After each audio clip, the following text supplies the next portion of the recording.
Life is full of distractions. Parents need to spend time with their children, teaching and modeling correct behavior, but society is full of temptations to pursue wealth and pleasure, which shortchanges children of the attention they need. Companies have products, services, and core practices which are essential to their success as a business, but fads often come along and trick executives into taking their eyes off of the fundamentals that are crucial for positive outcomes. Christians are commanded to make disciples, but many churches are so distracted by the pursuit of building huge organizations with multiple programs that true discipleship never happens. In order to have success in any endeavor, we need to overcome distractions. We need to have clarity in our mind about what is important and what is inconsequential. As servants of Jesus, we need to resist allurements that remove our focus from the commands to love God, love others, and make disciples of all the nations. The Gospel of Mark records many occasions when Jesus tried to suppress any announcements about his healings and miracles. It seems odd that Jesus would not want people to know about him. However, Jesus knew one of his main tasks was to train his disciples. Mark 9 is an example of him traveling covertly so that he could teach concepts that could not be conveyed amidst large crowds. The first chapter of Mark tells us that as soon as Jesus started performing miracles, the news about him spread far and wide and attracted huge crowds. Shortly after that initial fame, Jesus often tried to dampen the enthusiasm surrounding him. We read in Mark 1:44 that when he healed a leper, he told the leper to tell no one. However, the leper proclaimed it freely. We know from Mark 3:12 that Jesus told unclean spirits not to reveal who he is. Mark 5:43 tells us that after Jesus healed Jairus' daughter, he gave strict orders that no one should know about it. In Mark 6:31, we see that Jesus wanted to take his disciples to a desolate place so they could rest. Mark 7:36 records a time when Jesus healed a deaf and mute man, but told them not to tell anyone. They proclaimed it anyway. After his transfiguration, according to Mark 9:9, Jesus told Peter, James, and John not to tell anyone what they had seen until after his resurrection.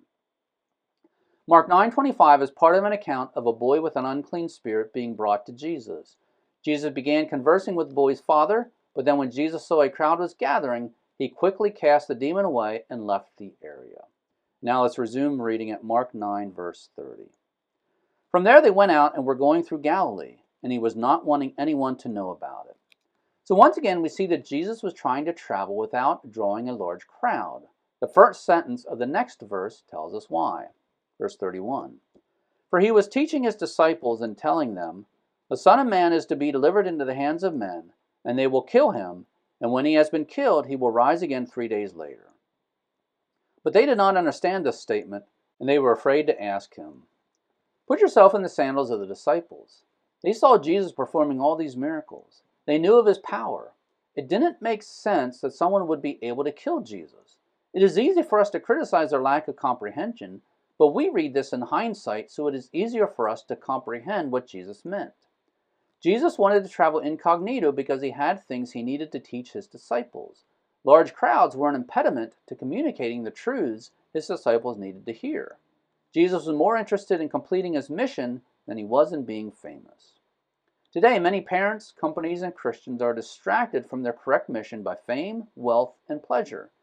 People need to do as Jesus did and make sure they do not lose sight of what is truly important. Most importantly, Christians need to focus on ignoring the diversions that interfere with making real disciples. Verse 33. And they came to Capernaum, and when he was in the house, he began to question them, What were you discussing on the way? But they kept silent, for on the way they had discussed with one another which of them was the greatest. This was a very awkward moment for the disciples. It is easy to condemn them for thinking so vainly, but people are naturally selfish. It is normal, particularly for people with power and influence, to want to be greater than anyone else. Verse 35. And sitting down, Jesus called the 12 and said to them, If anyone wants to be first, he shall be last of all and servant of all. This is an important lesson and one of the reasons Jesus needed to avoid large crowds and spend time teaching his disciples.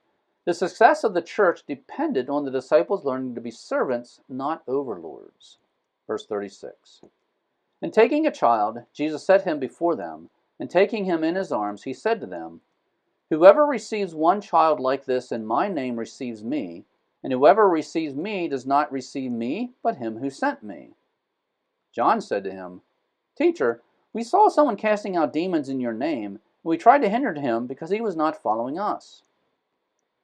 The time alone gave John the chance to ask Jesus about an observation he made. Verse 39. But Jesus said, "Do not hinder him, for there is no one who will perform a miracle in my name and be able soon afterward to speak evil of me. For he who is not against us is for us. For whoever gives you a cup of water to drink in my name, because you are of Christ, truly I say to you, he will not lose his reward." So John's question gave Jesus the opportunity to train his disciples how to think about that situation. Verse 42. And whoever causes one of these little ones who believe to stumble, it would be better for him if, with a heavy millstone hung around his neck, he had been cast into the sea. And if your hand causes you to stumble, cut it off. It is better for you to enter life crippled than having your two hands to go into hell, into the unquenchable fire. And where their worm does not die and the fire is not quenched. And if your foot causes you to stumble, cut it off. It is better for you to enter life lame than having your 2 feet to be cast into hell. And where their worm does not die and the fire is not quenched. And if your eye causes you to stumble, gouge it out. It is better for you to enter the kingdom of God with 1 eye than having 2 eyes to be cast into hell, where their worm does not die and the fire is not quenched. These were important statements regarding priorities and values. Verse 49, for everyone will be salted with fire. Salt is good, but if the salt becomes unsalty, with what will you make it salty again? Have salt in yourselves and be at peace with one another. It was important for Jesus to have this time with his disciples so he could communicate some important concepts they needed to know. Jesus knew he would soon go back to heaven, leaving his apostles to form and lead the church. There was a body of knowledge and values they needed to have in order to be successful. Large crowds were an impediment to communicating those lessons, so Jesus often did what he could to avoid large crowds. We also have many things in our lives that distract us from doing what is vital. Parents, companies, executives, and government leaders all need to resist the temptation to follow fads, fame, fortune, or pleasure at the expense of doing their duty. We Christians in particular need to stay focused on loving God, loving others, and making disciples of all the nations. Modern church life is full of hindrances that move us away from those priorities. Just as Jesus stayed focused on training his disciples, so too we need to stay focused on living righteous lives and training the next generation to be loyal, wholehearted servants and disciples of Jesus Christ. Thanks for visiting Bible Mountain. If you have already joined my email list, thank you, and please tell others about Bible Mountain. If you have not joined my email list yet, please do so now. In order to join, go to BibleMountain.com, click on subscribe, and that will take you to a page where you can sign up. Your email address will not be sold nor given away. Once again, thanks for visiting Bible Mountain.